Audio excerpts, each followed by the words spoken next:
Mes chers amis, vous aviez éveillé ma curiosité, et là vous captez mon attention. D'après Galilée, le grand livre de la nature est écrit en langage mathématique. À travers cette capsule, nous allons aborder un chapitre de ce livre consacré à l'énergie interne. Pour introduire cette vidéo, observons la photo suivante qui nous montre un verre rempli avec de l'eau. On fait l'hypothèse que la température initiale de l'eau est de 90 degrés Celsius. Le verre va être au contact de l'air ambiant et lui on suppose que sa température est de 20 degrés Celsius. La question que nous allons nous poser c'est la suivante: comment va évoluer la température de l'eau? Tout le monde conçoit que la température va diminuer, elle va passer de sa température initiale 90 degrés à la température finale qui sera la température de l'air ambiant. Comment est-ce que cette évolution va avoir lieu? Est-ce qu'elle va avoir lieu de manière linéaire, comme la courbe verte que vous voyez ici, ou de manière exponentielle, comme vous voyez ici avec la courbe rouge? Pour répondre à cette question, nous allons d'abord voir ce qu'est l'énergie interne. Ensuite, nous énoncerons le premier principe de la thermodynamique. Et enfin, nous effectuerons des bilans thermiques. Quelles sont les différentes formes que peut prendre l'énergie? Nous allons d'abord caractériser ce qu'on appelle l'énergie macroscopique. On l'appelle aussi l'énergie mécanique. Nous avons vu en début d'année qu'on a distingué deux sous-formes d'énergie mécanique. La première, c'est ce qu'on appelle l'énergie cinétique. Le fait qu'un système, ici un camion, roule à une certaine vitesse, fait qu'il possède une énergie cinétique, et on l'exprime ainsi, c'est 1/2 de sa masse fois sa vitesse au carré. La deuxième forme d'énergie mécanique que l'on a vue, c'est l'énergie potentielle. Alors la seule énergie potentielle qu'on a vue en mécanique, c'est l'énergie potentielle de pesanteur. C'est pour ça que si je vous ai fait apparaître un château d'eau, le principe du château d'eau, c'est qu'on va stocker en hauteur une certaine masse d'eau. La hauteur moyenne à laquelle se trouve l'eau par rapport au sol, donc on appelle ça l'altitude, c'est le Z qui est ici. Si je multiplie ce Z par la norme du champ de pesanteur et par la masse d'eau stockée, donc j'ai l'énergie potentielle de l'eau stockée dans ce château d'eau. Maintenant passons à l'énergie microscopique, donc à l'échelle des atomes et des molécules. Commençons par la plus petite échelle, on va parler du noyau atomique. Les nucléons qui constituent un noyau vont être liés entre eux. Et cette liaison entre nucléons constitue une énergie potentielle. Si je le modifie, cette énergie-là, je vais faire une réaction nucléaire et donc je vais modifier l'énergie nucléaire. Donc la liaison entre nucléons constitue ce qu'on appelle une énergie nucléaire. Maintenant, passons à une échelle au-dessus, c'est l'échelle de la molécule. Les molécules sont constituées d'atomes et les atomes sont liés entre eux dans une molécule par des liaisons. Vous vous rappelez, ce sont des liaisons covalentes avec une mise en commun d'électrons. De la même façon que pour le noyau, ces liaisons entre atomes constituent une énergie potentielle. Et si je modifie ces liaisons, je fais une réaction chimique, donc là ici j'ai de l'énergie chimique. Maintenant nous passons à l'échelle où on va avoir plusieurs molécules. Par exemple ici je vous ai représenté des molécules d'eau, faisons l'hypothèse qu'elles sont en l'état liquide ici, vont être liées entre elles par ce qu'on appelle des liaisons hydrogènes. En fait sur chaque atome d'hydrogène d'une molécule d'eau apparaît ce qu'on appelle une charge partielle positive et sur chaque atome d'oxygène une charge partielle négative.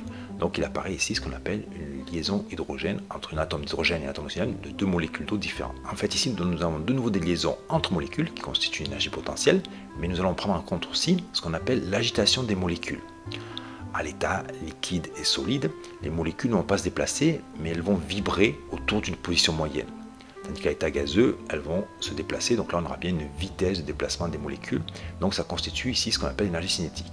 Donc la somme de ces deux énergies microscopiques, donc potentielle et cinétique, constitue ce qu'on appelle l'énergie interne. Pour résumer ce qu'est l'énergie interne, on peut la définir ainsi. Donc l'énergie interne, donc l'on notera U majuscule, c'est l'énergie microscopique de la matière et elle est constituée de deux composantes. La première, c'est l'énergie de liaison entre molécules. Donc là, c'est une énergie potentielle microscopique. Et la deuxième composante, c'est l'énergie d'agitation ou de vibration des molécules. Et là, c'est donc une énergie cinétique microscopique. Alors, pour bien comprendre ce qu'est l'énergie interne, on va prendre trois situations où l'énergie interne varie. La première situation, c'est, imaginons qu'on soit chez un forgeron et qui a mis cette barre métallique dans un four pour augmenter sa température. Donc le fait de chauffer une barre métallique aura pour conséquence que cette température va augmenter. Et microscopiquement, qu'est-ce qui se passe? On augmente l'agitation, ou plutôt la vibration des molécules, puisque c'est à l'état solide ici, et donc, conséquence, son énergie interne augmente. Deuxième situation, je vais mettre de l'eau à chauffer dans une casserole. Donc là, l'apport d'énergie par la combustion du gaz ici, va permettre d'augmenter la température de l'eau dans un premier temps, donc d'augmenter l'agitation ou la vibration des molécules. Et lorsque cette température sera suffisamment élevée, on va voir apparaître ici des bulles. Les bulles, c'est l'eau qui va passer de l'état liquide à l'état gazeux. Et donc lorsque la matière change d'état, c'est le cas ici de l'eau, en fait on va modifier l'énergie de liaison entre molécules, puisque vous savez qu'à l'état gazeux, les molécules sont quasiment plus liées entre elles, tandis qu'à l'état liquide, là, elles sont fortement, notamment pour l'eau, liées entre elles par des liaisons hydrogène. Et troisième situation, la situation avec un compresseur. Compresseur, son but, c'est de mettre de l'air sous pression ici dans le réservoir. Donc là, on va agir sur la pression de la matière, donc de l'air à l'état gazeux ici, et l'augmentation de cette pression va entraîner une augmentation de son énergie interne. Quel est l'énoncé du premier principe de la thermodynamique? On le fait apparaître et on peut l'énoncer ainsi: on ne peut ni créer ni détruire l'énergie, on peut seulement l'échanger ou la transformer. C'est pourquoi on appelle aussi ce principe le principe de conservation de l'énergie. Maintenant, nous allons l'appliquer à l'énergie interne d'un système. Voici son énoncé de manière plus mathématique. Donc delta U, c'est la variation d'énergie interne, et cette variation va avoir lieu uniquement s'il y a un transfert d'énergie sous deux formes que l'on distingue en thermodynamique. C'est soit sous forme de transfert d'énergie mécanique, qu'on appelle aussi travail, d'où cette lettre W comme work en anglais, ou un transfert d'énergie thermique, qu'on appelle couramment aussi chaleur, et que l'on note Q majuscule. Quelle est la distinction entre travail et chaleur? Pour illustrer la réponse, on va prendre l'exemple d'un gaz contenu dans un cylindre fermé par un piston. Donc voici un cylindre, je vous fais apparaître le piston, avec au-dessus une certaine masse, et fermé entre le piston et le cylindre, nous allons retrouver notre système, une certaine masse de gaz. En un premier temps, on va illustrer l'échange de travail, que l'on note W majuscule.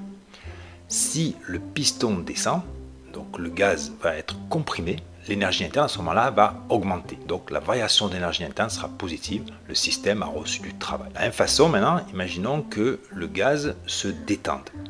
Donc son volume augmente, et à ce moment-là, donc l'énergie interne du gaz va diminuer, delta U sera négative. En résumé, lorsqu'on a un échange de travail, il faut que le volume du système varie.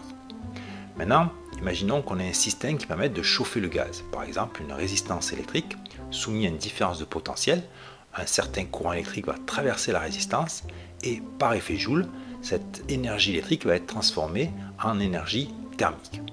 Donc là, on a un échange de chaleur qu'on note Q majuscule, et donc comme on va chauffer, l'énergie interne va augmenter, donc delta U sera positive. Par la suite, nous allons appliquer le premier principe de la thermodynamique uniquement à des systèmes dits incompressibles. Qu'est-ce qu'un système incompressible? Voici la définition. Un système est dit incompressible lorsqu'il est constitué de matière dont le volume ne varie pas lorsque son énergie interne varie. Pour que ce soit plus concret, je vais vous faire apparaître ici les trois états de la matière. Alors j'ai pris l'exemple de l'eau, donc avec les molécules d'eau que vous voyez ici. En rouge, c'est l'oxygène, et les deux petites sphères blanches là, vous voyez, ce sont les deux hydrogènes. Donc tout d'abord, commençons par l'état gazeux. Donc on a affaire à de la vapeur d'eau. Et là, vous imaginez, si je chauffe ce volume de vapeur d'eau, son volume justement va augmenter, ou si je le refroidis, son volume va diminuer. Donc là, vous voyez que en fonction, l'énergie interne va dépendre du volume. Donc là, nous allons faire un système dit compressible. Donc ce n'est pas ce que nous allons traiter par la suite.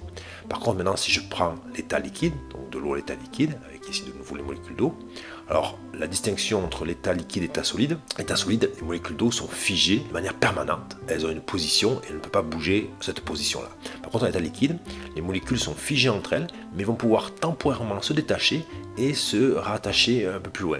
C'est pourquoi les liquides vont pouvoir s'écouler, tandis que les solides ont un volume et une forme constante. Ces deux états, nous allons considérer que le volume ne varie pas lorsque l'énergie interne varie. Imaginons que vous chauffiez de l'eau ou de la glace, la variation de température qui va en découler n'aura pas de conséquences sur le volume de notre système.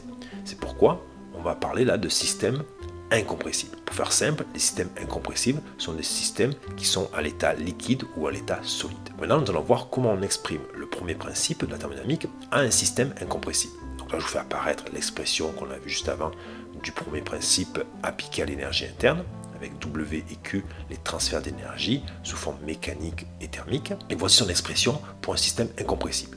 Alors tout d'abord, nous voyons que le W, donc le travail ici, a disparu.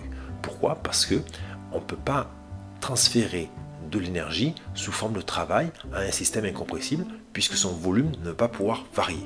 Donc le travail, cet échange d'énergie est impossible pour un système incompressible. Et le deuxième changement, vous voyez, c'est l'expression de la variation d'énergie interne. Pour un système incompressible, l'énergie interne va dépendre uniquement de la température.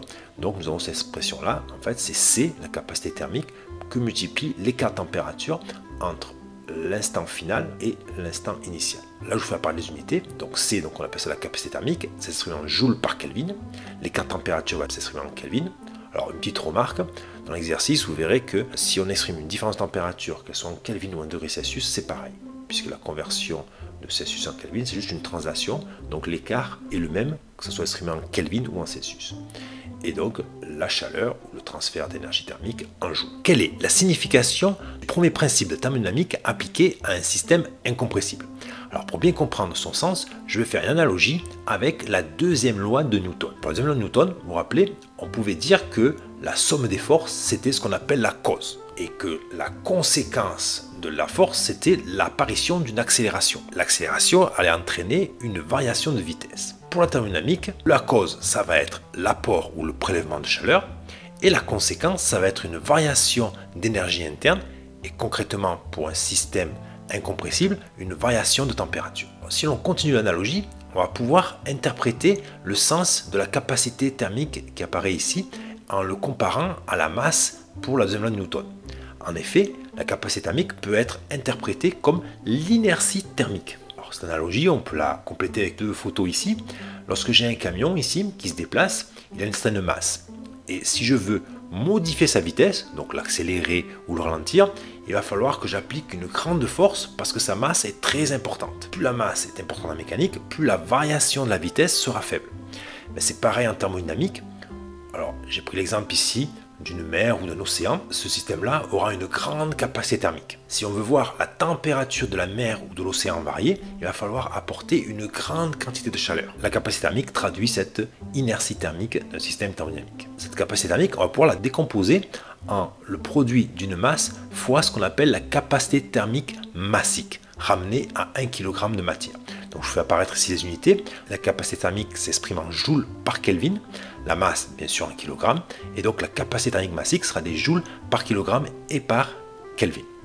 Et donc si on le définit avec une phrase, on peut dire que la capacité thermique massique correspond à l'énergie nécessaire pour augmenter de 1 Kelvin la température de 1 kg de matière. Pour bien que ça soit concret, je vous fais apparaître deux exemples. Tout d'abord la capacité thermique massique de l'eau qui vaut 4180 joules par kilogramme et par Kelvin, et celle du fer qui vaut 444 joules par kilogramme et par Kelvin.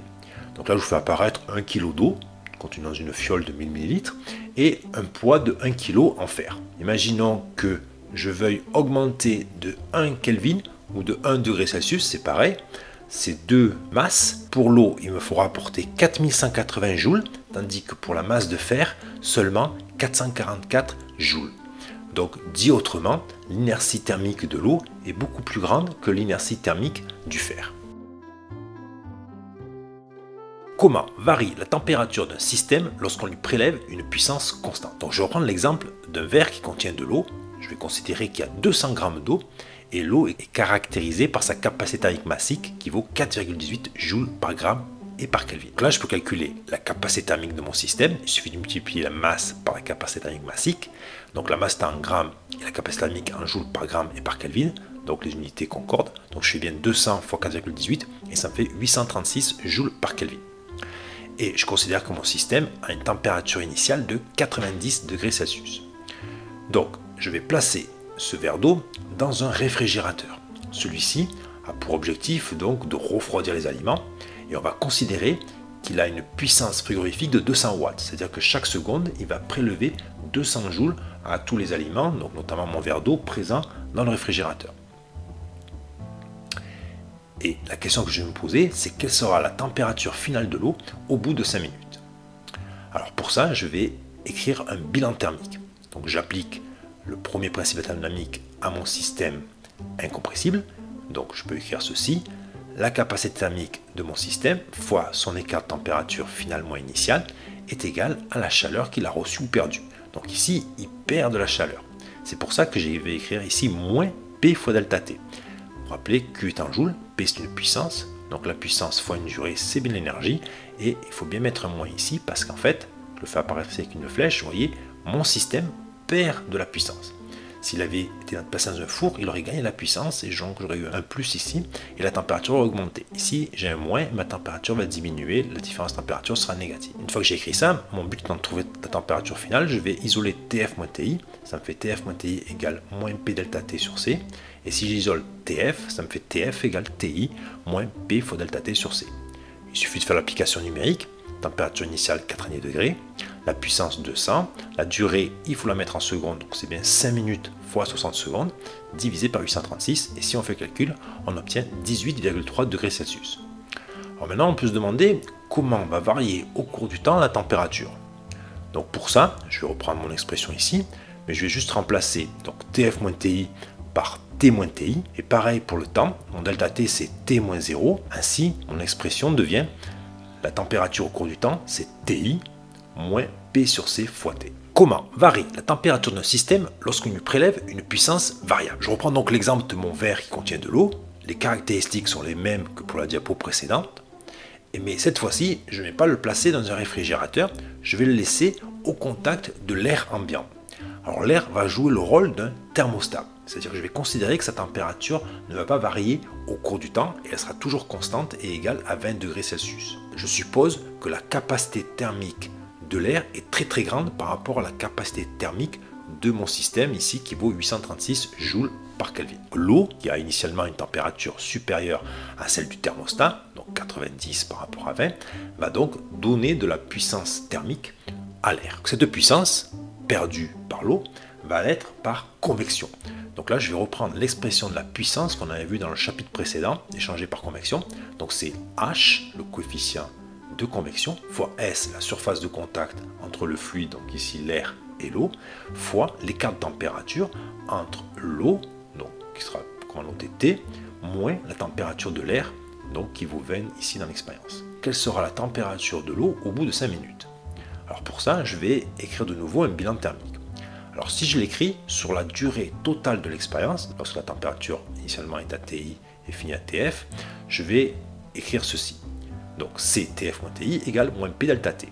Or ceci est faux. Pourquoi? Parce qu'en fait, ma puissance ici n'est plus constante, elle est variable, puisque vous voyez qu'elle dépend de la température de mon système. Et comme la température du système va diminuer, cette puissance va aussi diminuer. Donc je ne peux plus écrire ceci. Je suis obligé de faire ce qu'on appelle un bilan thermique sur une durée infinitésimale. Le C donc il ne change pas. Par contre, je ne peux plus écrire une variation de température finie et je vais remplacer TF moins TI par D T majuscule. Pareil, mon delta T ici, je ne vais pas pouvoir l'écrire comme ça, je vais l'écrire DT, puisque c'est la durée sur laquelle je vais faire mon bilan. Une fois que j'ai écrit ça, je vais faire apparaître l'expression de ma puissance ici, donc je remplace P par son expression. Une fois que je suis là, je vais mettre en forme cette équation. Alors comment je procède? Je vais tout diviser par DT minuscule et par C. Ainsi, vous voyez l'angle de gauche, il va me rester DT majuscule sur DT minuscule, égale, donc là, je vais développer ça, donc ça va me faire moins HS sur C fois T, la température, plus HS sur C fois TR.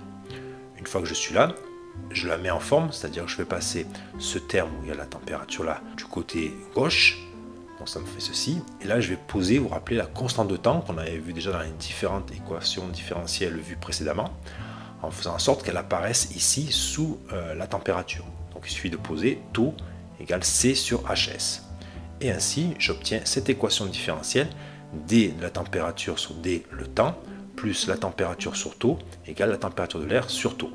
Donc j'ai ici une équation différentielle du premier ordre avec second membre. Quelle est la solution de cette équation différentielle? On a déjà vu ce type d'équation différentielle lorsqu'on avait fait la charge d'un condensateur à travers une résistance. Donc on va utiliser la même résolution. Donc ce que l'on dit, c'est que la solution est la combinaison linéaire de deux solutions qu'on notera T1 et T2. La solution T1, on appelle ça la solution sans second membre. En fait, elle consiste à résoudre cette équation différentielle en ayant remplacé le second membre par 0. Lorsqu'on a ce type d'équation différentielle, on dit que la solution est de la forme exponentielle. Donc c'est T1 égale A exponentielle B fois T avec A et B des constantes que l'on va déterminer. Là, je vous exprime la dérivée de T1 par rapport au temps. Donc ça nous fait A fois B fois exponentielle B fois T. Une fois que j'ai la dérivée, je remplace dans l'équation différentielle, donc la dérivée par son expression, et je divise T1 par taux, donc ça me fait bien A sur taux exponentielle B fois T. Ça doit être égal à 0. Donc l'exponentielle B fois T ne peut pas être nul, donc je la barre. Pareil, A ne peut pas être nul, donc il me reste que B égale moins 1 sur taux. Donc je remplace l'expression de B ici, donc ça me fait T1 égale A exponentielle moins T sur taux. Je ne cherche pas pour l'instant A, on le fera plus tard. Maintenant, je vais m'occuper de la deuxième solution, T2, qu'on appelle la solution particulière. Alors cette solution a la même forme que le second membre. Le second membre ici étant constant, je vais dire que T2 est égal à une constante que je vais appeler C. La dérivée d'une constante, donc la dérivée de T2 est nulle. Je remplace dans l'équation différentielle, donc pas celle-ci, en fait celle-ci. Donc dt sur T vaut 0. T sur taux, ça va faire C sur taux, égale température de l'air divisé par taux. Conclusion, C égale température de l'air. D'où l'expression de T2, donc c'est température de l'air. Et ensuite, une fois que j'ai mes deux expressions, T1 et T2, je peux dire que T c'est T1 plus T2, donc c'est bien A exponentielle moins T sur taux plus température de l'air. Il me reste à déterminer la constante petit a. Donc pour ça, je vais utiliser la condition initiale.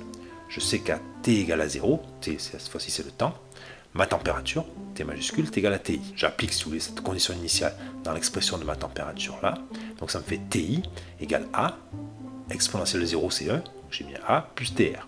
J'en conclus que A est égal à TI moins TR. Une fois que j'ai ça, je le reporte l'expression de A ici, et donc j'ai bien TR plus TI moins TR exponentielle moins T sur tout. À présent, nous allons voir quelle est la température de l'eau au bout de 5 minutes. Donc reprenons le schéma de l'expérience. Donc le verre d'eau au contact de l'air qui a une température constante de 20 degrés Celsius. Cette fois-ci, on va appliquer numériquement l'équation qu'on a établie. Donc il nous faut le coefficient d'échange par convection. On considère qu'il vaut 10 watts par mètre carré et par Kelvin. La surface de contact entre l'air ambiant et le verre d'eau, donc 0,050 mètre carré. Et ainsi, on va pouvoir calculer la constante de temps en faisant C sur HS, ce qui nous donne 167 secondes. D'où l'expression là que je reprends la température au cours du temps, et donc je l'applique, température de l'air 20 degrés, température initiale 90, moins 20, donc 70, exponentielle, moins T sur 167. Si on la trace, voilà ce que l'on obtient. Donc on part de la température initiale de 90, on sait que la température finale va être de 20 degrés, puisque la température de l'air est constante et à 20 degrés. Donc au minimum, la température de l'eau sera de 20 degrés. Et voilà donc comment évolue la température de l'eau au cours du temps. On a bien une décroissance exponentielle de la température. On peut lire ici graphiquement la température au bout de 5 minutes. 5 minutes en secondes, ça fait 300 secondes.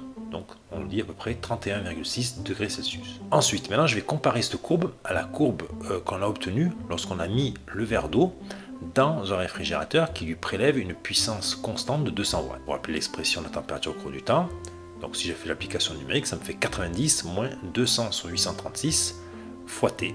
Et voilà la courbe que l'on obtient si on trace. Donc qu'est-ce que l'on peut dire de ces deux représentations de la température au cours du temps? C'est que dans un premier temps, vous voyez jusqu'ici, en fait, la décroissance de la température, dit autrement, le coefficient directeur de la droite tangente à la courbe, est plus important lorsque le verre se refroidit au contact de l'air. En valeur absolue, elle est plus importante là que là. À partir de 200, on va dire 210, 220 secondes, là, c'est l'inverse. Vous voyez, là, le coefficient directeur de la droite tangente à cette courbe-là sera plus petit que lorsque l'on met le verre dans le réfrigérateur. Au début, on a une grosse perte de température, puisqu'il y a un gros écart de température entre l'eau et l'air, et plus la température de l'eau diminue, plus l'écart entre l'eau et l'air diminue, et plus la perte est moins importante. Pour conclure, revenons à la question qu'on s'était posée lors de l'introduction et qui était la suivante: comment va évoluer la température de l'eau dans la situation suivante? Donc on retrouve la situation que l'on a vue au préalable, où on va exposer de l'eau à 90 degrés à de l'air où la température est maintenue constante à 20 degrés. Si l'on représente la température au cours du temps, on ne peut pas avoir une décroissance linéaire. Pourquoi? Ce type de courbe-là est obtenu si la puissance qui est prélevée à l'eau est constante, ce qui n'est pas le cas ici, puisque là on va avoir un refroidissement par convection, et la puissance échangée par convection dépend de l'écart de température entre l'eau et l'air. Et puisque la température de l'eau va diminuer, cette puissance va diminuer au cours du temps. C'est pourquoi la courbe obtenue, c'est la courbe rouge que vous voyez ici, donc c'est une décroissance exponentielle. Au début justement, on va avoir une pente très prononcée, parce que l'écart de température est le plus grand possible. Et au fur et à mesure que la température diminue, mais cet écart-là va diminuer, et donc la puissance va diminuer. Et donc vous voyez que le coefficient directeur de la droite tend à la courbe ici, tend vers 0 lorsqu'on se rapproche de la température de 20 degrés. D'où cette évolution exponentielle de la température au cours du temps. Je vous remercie pour votre écoute et je vous souhaite bon vent les scientifiques. Une dernière chose, docteur. Quoi encore? Il est de coutume ici dans le Sud, lorsqu'on vient de conclure un accord, que les deux parties se serrent la main